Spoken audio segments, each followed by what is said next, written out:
Khawti khawtati, ahlan wa sahlan, marhaba bikoum ya jamaat al-khair. J'espère que vous allez bien, j'espère que vous vous portez bien, j'espère surtout que vous n'êtes pas grippé comme moi et que vous ne souffrez pas du mal de gorge. Faites très attention à votre santé ya jamaat al-khair.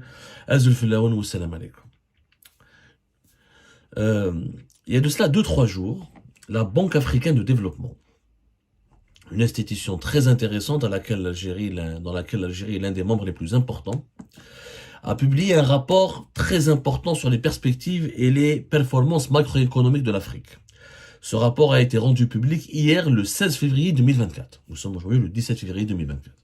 Et ce rapport, donc, étudie la situation de tous les pays africains pour évaluer leur situation économique et pour donner une vision sur comment ces pays africains vont évoluer économiquement de l'année 2024 jusqu'à 2025.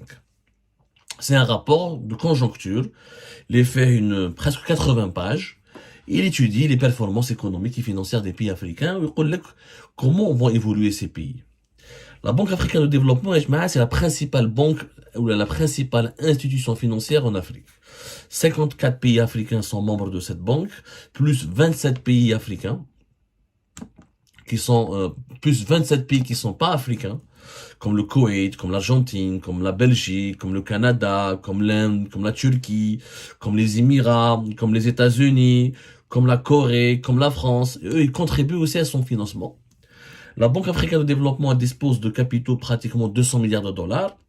Et sa mission est de financer ou d'accompagner les pays africains à se développer, à évoluer, à se doter de véritables économies, à lutter contre la malnutrition, contre le sous-développement, et à aider l'Afrique, pardonnez-moi, à rattraper son retard économique, notamment à industrialiser l'Afrique et améliorer son intégration économique.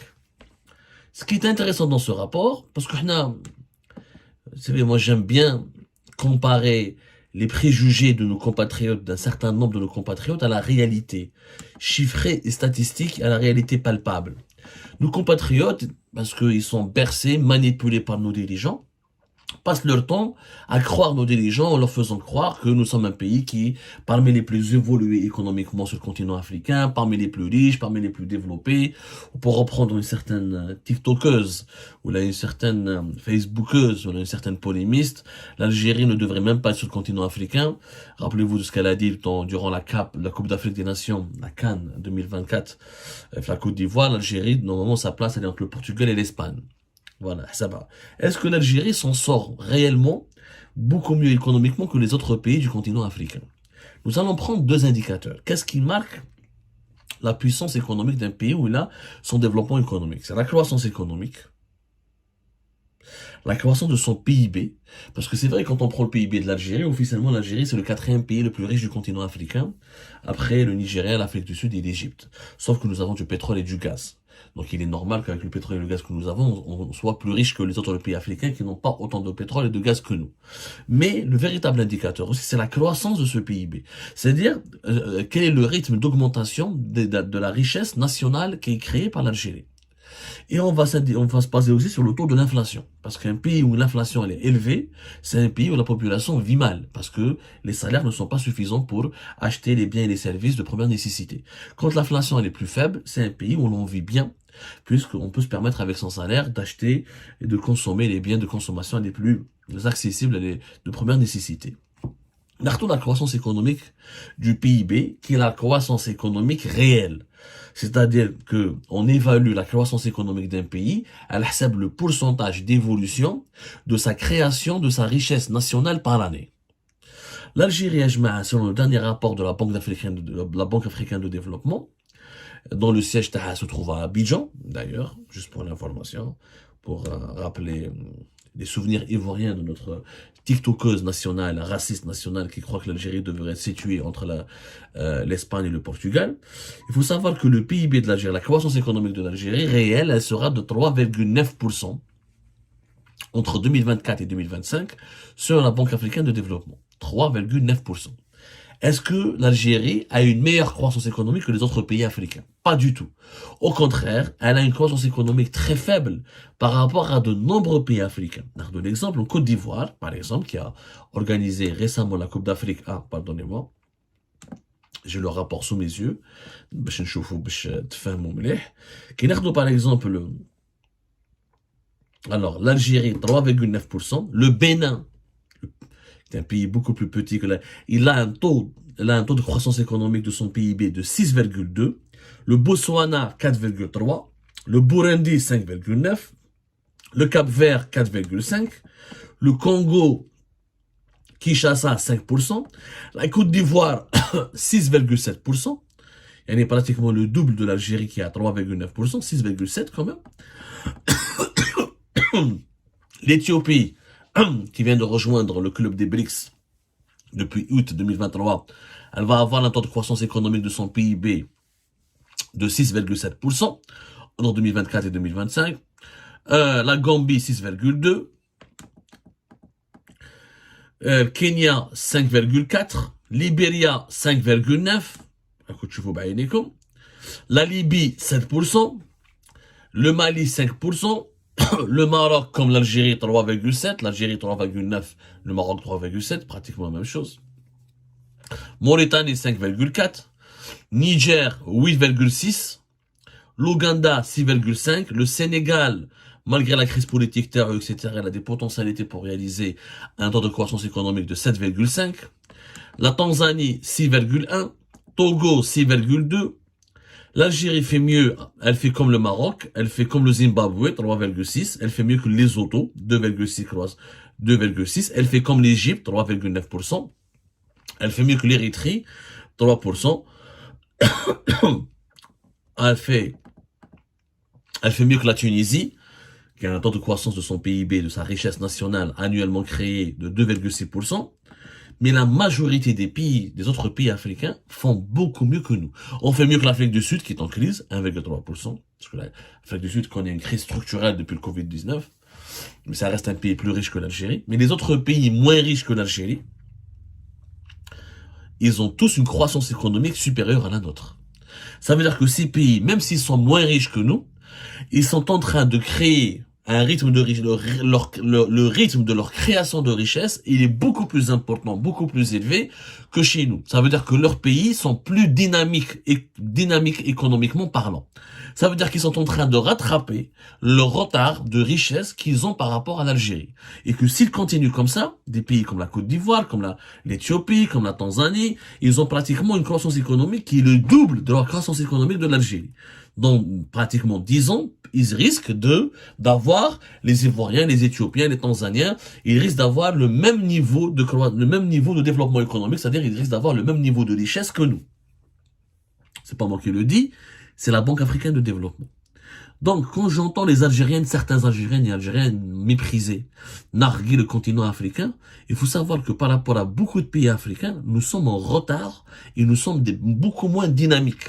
Mais trop riche, t'as de la richesse parce que t'as du pétrole et du gaz. C'est combien le taux de croissance économique, tac. Si tu as un taux de croissance faible, l'Algérie est faible avec le plus grand pays d'Afrique, un marché de 47 millions d'habitants, une proximité, une façade méditerranéenne immense, plus de 1200 km de côte, proximité avec les marchés européens, porte de la Méditerranée, porte du continent africain, et elle a une croissance que de 3,9. Alors que le Kenya, l'Éthiopie, des pays qui ont des atouts géographiques beaucoup moins importants, qui ont des sous-sols beaucoup moins riches que le sous-sol algérien, et qui ont des atouts beaucoup moins importants que l'Algérie, ont des croissances de plus de 6%. Hamlik les pays dynamiques. Et pourquoi l'Algérie n'est pas un pays dynamique? Parce que l'Algérie, nous avons un régime, une mauvaise gouvernance, nous avons un État, un régime politique qui bloque tout. Les projets sont bloqués, la liberté d'entreprendre elle est bloquée, les banques algériennes ne financent pas suffisamment les projets de développement, l'Algérie s'occupe beaucoup plus des problèmes politiques que de la gestion des problèmes économiques. Il n'y a pas de dynamisme, il n'y a pas assez d'investissements étrangers ou algériens. Les entreprises algériennes sont faibles, elles n'arrivent pas à produire des biens ou des services ou des marchandises pour permettre à l'Algérie d'avoir une véritable croissance économique solide. L'Algérie, normalement, devrait être comme l'Éthiopie ou la Côte d'Ivoire, avec une croissance économique de plus de 6%. Il y a une règle. Les pays émergents, pour qu'un pays pauvre se développe et devienne un pays émergent, il faut qu'il réalise une croissance économique de 5, 6 à 10%.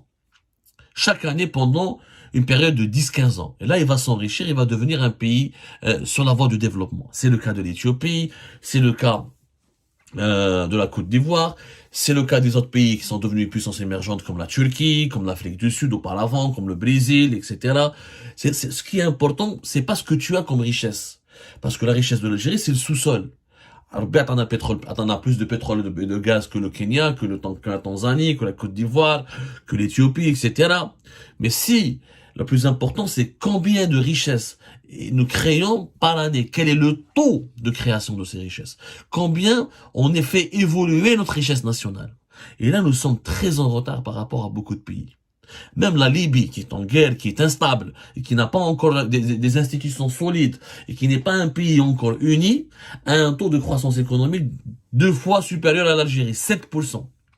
7%. Le Niger, qui a connu un coup d'État, qui a un problème, qui est sorti de la CEDEAO, etc., a un taux de croissance de 8,6%. Donc, nous sommes un pays qui n'est pas dynamique. Donc, au lieu de donner des leçons de morale aux autres pays africains, on devrait apprendre de leur dynamisme. Au moins, ils sont en train de progresser. Ils sont en train de sortir de la grande pauvreté. Ils étaient dans une grande pauvreté, mais ils commencent à émerger, à sortir de la grande pauvreté. Et à ce rythme-là, certains pays dans 5 ans, comme l'Éthiopie, la Côte d'Ivoire, etc., pourront concurrencer l'Algérie sur pas mal d'aspects liés à la niveau de vie, à la qualité de vie de la population. Et d'autres pays dans 10 ans, comme la Tanzanie, Kenya, etc., ils pourront même atteindre le même niveau de richesse que l'Algérie. Le monde est en train de changer sous nos yeux. Là, on est en train de reculer alors que beaucoup de pays africains sont en train de se développer. Parce que le pétrole et le gaz, ce n'est pas une richesse que tu crées. Les Ivoiriens, les Tanzaniens, les Éthiopiens sont en train de créer des richesses à partir de l'industrie, à partir de l'agriculture, à partir du tourisme, à partir des nouvelles technologies. Là, on est en train juste d'exploiter du pétrole et du gaz et on a 3%, 3,9% de richesse. De croissance économique plutôt, et de rythme d'augmentation de nos richesses. Mais les autres n'ont pas de pétrole et de gaz, ils progressent jusqu'au jour où ils vont nous dépasser. Et là, on n'aura que nos yeux pour pleurer, pour dire on était pays leader du continent africain et aujourd'hui nous sommes en train de se faire rattraper. Regardons notre indicateur, le taux d'inflation. La Banque africaine de développement entrevoit un taux d'inflation, prévoit entre 2024 et 2025 une inflation à 6,2%. Ce qui est une des prévisions optimistes. Je rappelle que de 2022 à 2023, l'inflation en Algérie, elle a été entre 9 et 10%. Et en 2021, elle a été à 7% et quelques. Si elle redescend à 6%, 6,2%, c'est déjà un ralentissement. Ça veut dire que la vie chère, les prix ne vont pas baisser. Quand l'inflation baisse, ce ne sont pas les prix qui vont baisser. C'est le rythme d'augmentation des prix qui va baisser. C'est différent. Mais déjà, la vie sera moins chère par rapport aux années précédentes. 6,2. Qui sont les pays? Comment se porte l'inflation dans les autres pays africains? L'Algérie, alors, la Côte d'Ivoire, le taux d'inflation est à 3,1%, Djibouti 1,6%, Érythrée 4%, le Gabon 2,8%,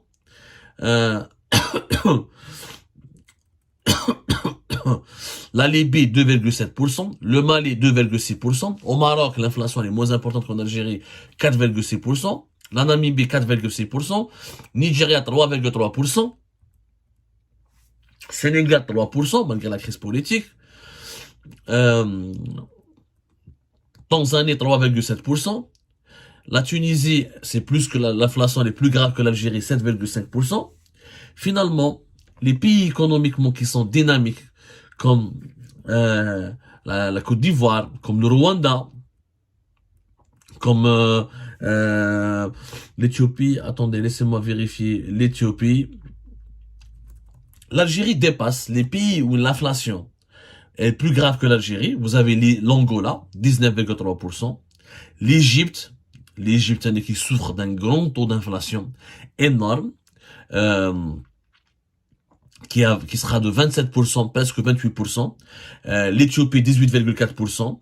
Ghana 17,1%. Et le pays où il y a l'inflation la plus élevée, c'est le Soudan, qui est en guerre civile depuis avril 2023, où il va avoir un taux d'inflation de 119,8%.